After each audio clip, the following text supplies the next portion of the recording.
नमस्कार साथियों, सभी वृश्चिक राशि वालों का इस अति महत्वपूर्ण वीडियो में स्वागत है। आप सुन ही रहे होंगे कि एक अत्यंत ही विरल अद्भुत संयोग बन रहा है। सारे के सारे ग्रह, जितने भी ग्रह होते हैं ज्योतिष में, वो केतु को देखेंगे। ऐसा होगा 29 के आसपास।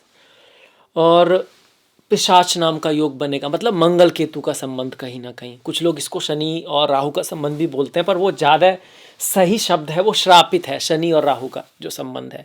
पर कभी कभी इसको नागमणि भी बोल देते हैं। तो एक ही योग है, हमेशा बुरा नहीं होता है। अगर शनि आपके योग कारक ग्रह हैं तो वो नागमणि योग भी बन जाता है, अगर केंद्र त्रिकोण में बन रहा है तो, इस तरह से। और उसमें शनि आपके योग कारक भी हैं। पर इसके साथ साथ 14 मार्च को एक ग्रहण पड़ा है, लाल चंद्रमा वाला ग्रहण, जिसको अच्छा नहीं मानते हैं कि ग्रहण के समय अगर चंद्रमा लाल हो जा रहा है और वो होली पे पड़ रहा है आपका, है ना। और होली का मतलब कि 29 तारीख से हिंदू नववर्ष शुरू होगा, उससे 15 दिन पहले। और जिस दिन शुरू होगा उस दिन भी ग्रहण पड़ रहा है, और ठीक उसी समय शनि का एंटर हो रहा है मीन राशि में, ठीक उसी समय। उधर से राहु भी आ रहे हैं, उस तरफ जा रहे हैं ना राहु, तो राहु शनि का श्रापित योग भी बन रहा है।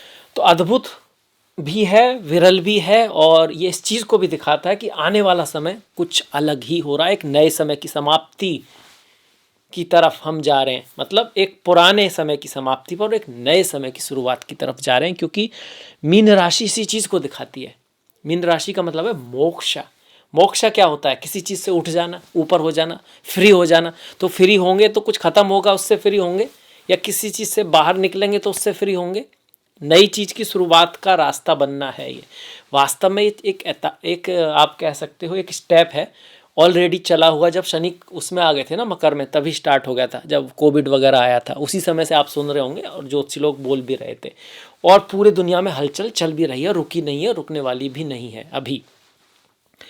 इस तरह की जो है कि भाई 14 तारीख को ग्रहण, 29 तारीख को ग्रहण, उसी दिन श्रापित योग, पिशाच योग, ये सब बनना, ये इस चीज़ को दिखाता है कि दुनिया में स्ट्रॉम, मतलब कि तूफान, वॉल्केनोस, भूकंप आ भी रहे हैं, आएंगे भी, वॉर, मेजर अटैक्स, ये एसेसिनेशन, मतलब कोई बहुत बड़ा लीडर है, कोई बहुत महान व्यक्ति भी हो सकता है, जरूरी नहीं कि बुरा ही व्यक्ति हो, उसको मार दिया जाए। जैसे मार्टिन लूथर किंग जो थे, जब उनका एसेसिनेशन हुआ था उस समय भी कुछ इस तरह के ग्रह बने थे। और जब विश्व युद्ध हुए उस समय के आसपास इस तरह के ग्रह बने हुए हैं। तो बिग बिग बिग चीज़ें होने वाली हैं। स्टॉक मार्केट बहुत ज़्यादा उलट पलट हो जाए, ट्रंप साहब ग्रीनलैंड को एकदम कब्जा लें, कुछ इस तरह की अद्भुत सी चीज़ें होंगी। पर्टिकुलरली वृश्चिक के लिए क्या होगा कि पंचम भाव में हो रहा है ये। इसको और भी डीप में जब महीने का होगा उसमें हम देखेंगे कि यहाँ पे शुक्र भी होगा, बुध भी होगा। पर फिलहाल इस वीडियो में पिशाच योग, मतलब मंगल का केतु पे वो हो रहा है। चंद्र ग्रहण जो कि 14 तारीख को पड़ेगा जरूर, पर असर उसका मई तक जाने वाला है। सूर्य ग्रहण जो 29 तारीख को, 29 मार्च को पड़ेगा, उसका भी असर मई तक जाएगा, आगे भी जाएगा। ये एक इंडिकेशन है कि क्या होगा। पर ठीक क्या क्या असर होगा उस पर हम आपके वृश्चिक पे भी जरूर आएंगे कि पंचम भाव में है तो कैसा रहेगा। एक तो देखिए, सारी दुनिया के लिए तो आ ही गया कि बहुत बड़ा चेंज होने वाला है निश्चित रूप से।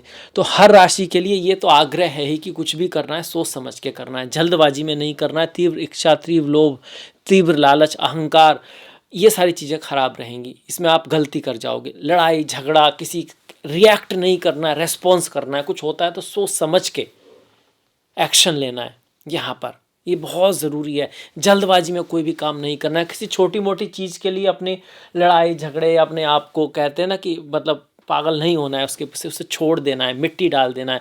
उससे मोक्ष, एक तरह से आप ये भी कह सकते हो कि मेहनत तो करनी है, किसी चीज़ से चिपकना नहीं है ना। ये भी यहाँ पे दिखा रहा है, ये एक तरह की रेमेडी हो गई। पंचम भाव है तो पंचम भाव बुद्धि का है, ज्ञान का है आपका।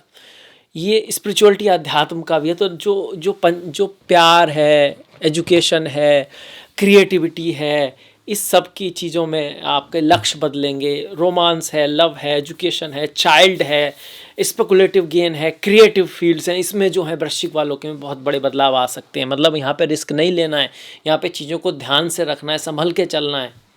कम से कम मई तक, क्योंकि तब तक ये श्रापित योग बना रहेगा शनि और राहु का।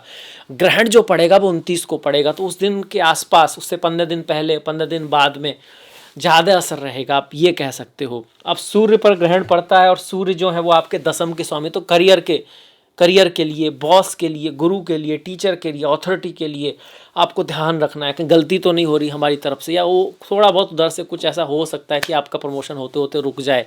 पर यहाँ एक बात और भी है कि कुछ रहस्य खुलेंगे, कुछ चीज़ें सामने आएंगी लोगों की करियर में, ऑफिस में, जो आप समझ रहे थे ऐसा है पर वो वैसा नहीं है, पर उससे आपको एक रास्ता भी मिलेगा, उससे आपको एक दूरदृष्टि भी मिलेगी। कुछ लोग स्पिरिचुअलिटी, अध्यात्म की तरफ काफ़ी जा सकते हैं, क्योंकि पंचम भाव भक्ति वगैरह से भी हम इसको जोड़ते हैं। टीचर्स हैं, एजुकेशन है, ये सारी चीज़ें हैं।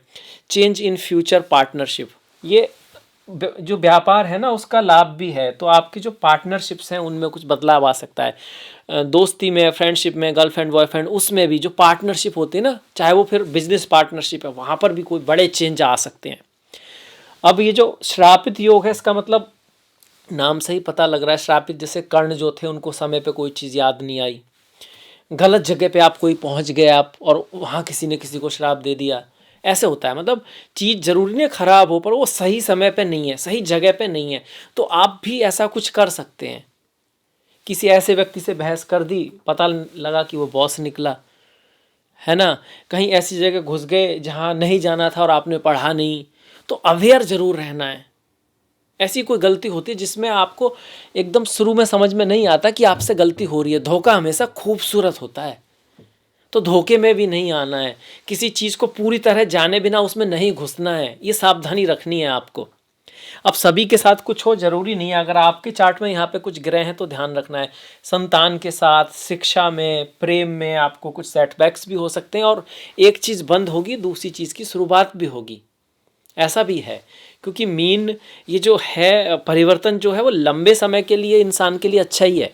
ये एक अच्छे समय की शुरुआत की, हम जैसे हमारी पृथ्वी है, चंद्रमा है, सूर्य है, ये सब हर जगह ब्रह्म है, हर जगह शिव है, हर जगह कॉन्शियसनेस है, हर जगह चेतना है। बस ये अलग बात है कि हर जगह वो अपने आप को व्यक्त अलग अलग तरीके से करती है।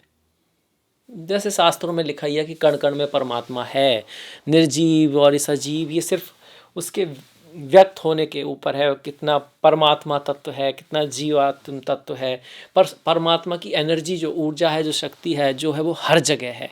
तो उसमें जब चेंज आता है तो युग बदलते हैं, तो एक तरह का युग परिवर्तन हो रहा है। जो लोग कहीं ना कहीं स्पिरिचुअलिटी, आध्यात्म पे भरोसा रखते हैं, जो चेंज के लिए तैयार हैं, जिनको ना प्रेम, स्वतंत्रता, सबकी सोच की पड़ी है, अच्छे लोग हैं, वो इसमें आगे कंटिन्यू करने वाले हैं। जो लोग बहुत ज़्यादा भय, मतलब खुद भी उनको डर है और इस वजह से फिर दूसरे को भी डर दिखाते हैं, वो भौतिकता से जुड़े हुए हैं, नियंत्रण करना चाहते हैं कि उनको लगता है वही दुनिया चला रहे हैं इस तरह से, और कहीं ना कहीं मोह में फंसे हैं, वो उनको थोड़ी दिक्कत आएगी। जो लोग अपना रास्ता चुनेंगे आनंद का, आज़ादी का, जो सबके बारे में सोचेंगे, पुराने जो सिस्टम है वो कोलैप्स होने वाले हैं, नई तरह के सिस्टम बनेंगे, नई तरह की दुनिया धीरे धीरे बनने वाली है। यहाँ पर आपको रेस्पॉन्स करना है विजडम के साथ, रिएक्ट नहीं करना पैनिक में। जैसे पैनिक होकर हम रिएक्ट करते हैं, जैसे जानवर करते हैं, और मनुष्य क्या है, चीज़ों को देखता है, समझता है, सोचता है, फिर उसके अकॉर्डिंग जो है वो रेस्पॉन्स करता है नई चीज़ों के लिए, जो तैयार रहेगा, क्योंकि दुनिया में चेंजेस आने वाले हैं, बदलाव आने वाले हैं, तो उसके लिए तैयार रहेगा वो आगे जाएगा। वहीं चंद्र ग्रहण जो पड़ रहा है उसका भी फर्क है। चंद्र ग्रहण का जो असर आएगा वो आपके 12वें भाव पर आ रहा है कहीं ना कहीं, है ना, इस तरह से 11वें और 12वें भाव पर। तो दोस्त, फ्रेंडशिप, इन सब में, इनकम में कुछ बदलाव आ सकते हैं आपके। गुड चेंज इन वर्क, कुछ ना कुछ काम में अच्छा चेंज भी आ सकता है, ऐसा थोड़ा ना हर वक्त गलत ही आएगा, अच्छा चेंज की भी पॉसिबिलिटी है। और कुछ अपने दोस्तों के बारे में आपको कुछ ऐसा लगेगा कि जो सबसे बेस्ट फ्रेंड है, पता लगा वो उतना बेस्ट नहीं है, और जिसको आप सोचते थे ये तो शायद उतना मतलब मेरा फेवर नहीं करता या करता, और वो आपको बहुत फेवर करता है या करती है। तो कुछ सीक्रेट्स भी आपको रिवील होने वाले हैं यहाँ पर, इस तरह का कॉम्बिनेशन बन रहा है। बाकी 29 तारीख के बाद तो देखिए केतु पर गुरु की दृष्टि आई रही है, मंगल की भी दृष्टि, ये सारे ग्रह भी हैं, और यहाँ पर ये शुक्र और बुध भी आ जाएंगे। इनमें से शुक्र जो है वो उच्च के रहेंगे, बुध जो है वो नीच के रहेंगे, तो इसके बारे में और भी डिटेल में हम बातें करेंगे, पर फिलहाल हमने बात करी चंद्र ग्रहण का प्रभाव, सूर्य ग्रहण का प्रभाव, पिशाच योग मंगल और केतु का जो है। तो इसमें मंगल का केतु, यहाँ मंगल जो यहाँ पे आ रहे हैं तो क्या हो रहा है, अष्टम छठे भाव में आ रहे हैं। आपको रोग ऋण शत्रु इन मतलब स्वास्थ्य का थोड़ा सा ध्यान रखना है। मंगल खुद छठे भाव में है, तो स्पिरिचुअलिटी अध्यात्म के लिए तो ये अच्छा है, पर कोई भौतिक चीज़ें हैं या बीमारी है या कुछ है तो वहाँ आपको हल्का सा जल्दबाजी में नहीं पड़ना है। कोई भी निर्णय सोच समझ के लेना है। कोई बात है तो एक डॉक्टर की नहीं 2-3 की सलाह लेनी है। और कोई भी गैम्बल खरीदने से, मतलब गैम्बल मतलब होता है किसी चीज़ पर एक तरह का रिस्क लेने से आपको बचना है। ये भी चांडाल योग है एक तरह से, चांडाल नहीं, इसको बोलते हैं पिशाच योग। मंगल केतु को देख रहे हैं, क्योंकि मंगल ब्लड है, केतु एक तरह का मोक्ष है, केतु एक तरह का जिसको बोलते हैं ना ब्लैक होल है, खींच लेता है। तो पिशाच के बारे में भी आप पढ़ोगे ना तो इस तरह की योनि है जिसमें वो खून पीते हैं, तो पिशाच योग उसका नाम आ गया।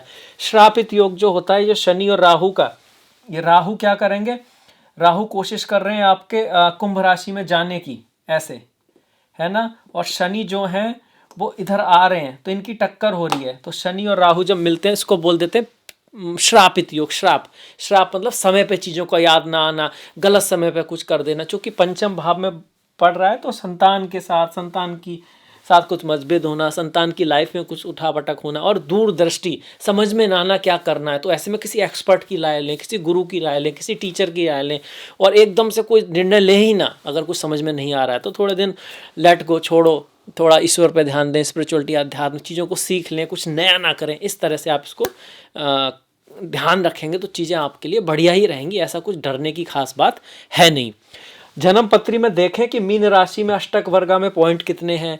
यहाँ पर देखें कि आपके उसमें कुछ राहु केतु कुछ अच्छे, मतलब कुछ बुरे ग्रह तो नहीं है। अगर ऐसा नहीं है तो फिर कुछ खास दिक्कत नहीं होगी, ओवरऑल होता है। ठीक है जी, अब इसके साथ हम इस वीडियो को समाप्त करते हैं। आई होप आपको अच्छा लगा हो तो लाइक कीजिएगा, सब्सक्राइब करिएगा, कमेंट करना मत भूलिएगा।